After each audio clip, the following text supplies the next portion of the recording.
Good evening. This is CTV News. I'm Patricia Vallone. Thank you for joining us. Well, an unusual morning as the region tries to adjust to a day without the nation's second busiest transit system.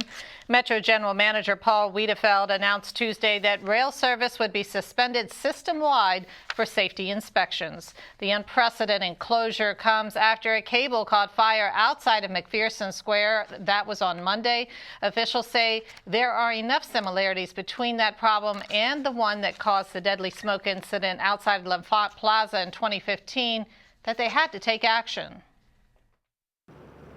In a move unheard of for the Metro system, it has shut down all 6 rail lines and closed all 91 of its stations for more than 24 hours to complete emergency track inspections. Now, the impact is being felt across our region today, including here at the New Carrollton Metro station, where riders are left scrambling to make alternate travel plans, and Metro bus operators and taxi drivers increasing services to try and fill in those gaps.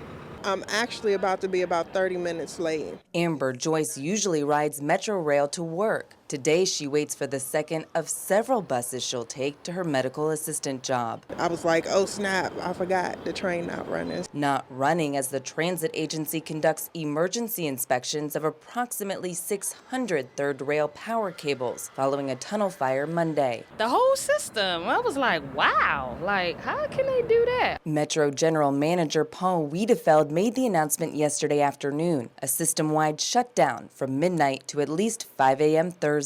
That's kind of late. I would think to let everybody know, that you're going to be shutting down demobilize the whole metropolitan area. Shermone Eaton is one of more than 700,000 daily rail customers forced to find alternate transportation. It's the first time I ever had to catch 3 buses for me to get home, and I work down 500 C Street Southwest, and I live out here in Landover, Maryland. So it's about an hour and a half.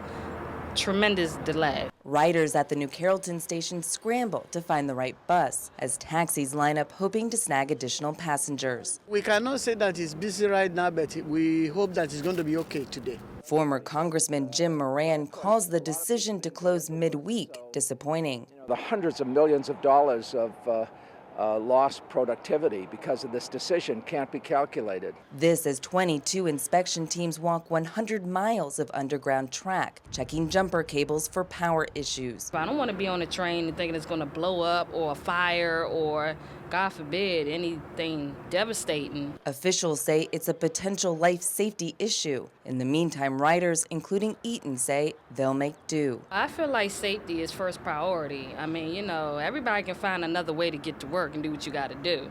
You can always go to work and get another job, but you can't get another you. So the overall sentiment among riders we spoke with, yes, this is a major inconvenience, but if it means making their commute safer in the long run, they're willing to deal with the disruptions.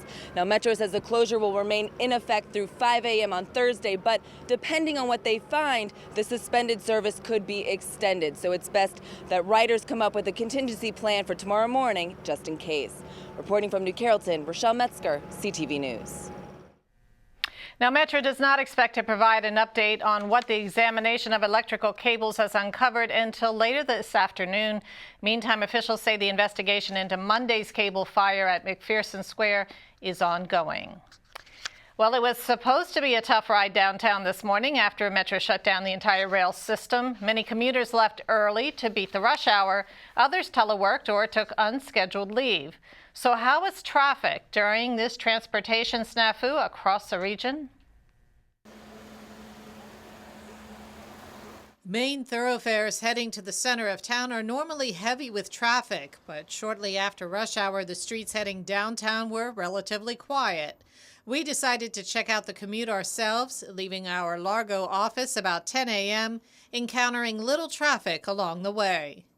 Some drivers found their commute more difficult this morning. Others said it was lighter than usual. Still others found alternative modes of transportation, including walking.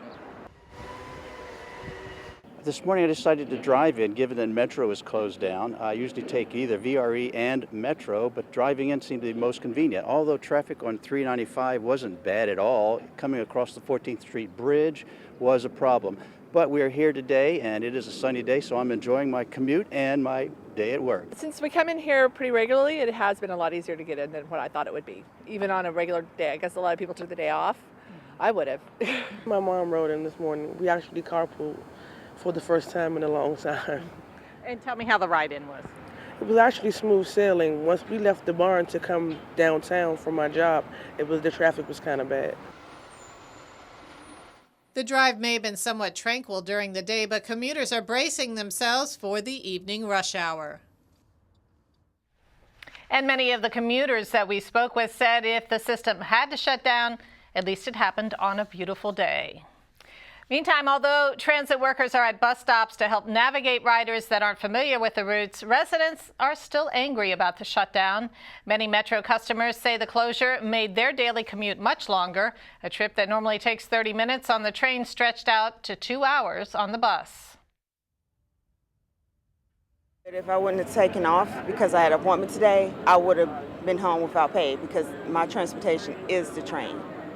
So working from Maryland to Virginia, it's terrible. It's a very inconvenience, and they're not going to refund people or try and do something for the people and all the money that they're making. I understand they got to do track work, but at the same time, this could have been done on a weekend or when it was closed. How long does this make your commute now that you have to take the bus? Right now, my commute is about 2.5 hours. I think it was a good idea. I think that people cry about making everything safer until it does something that messes up their day. Then they want to cry about how they're inconvenienced. It's either you want to be safe or you want to be convenient.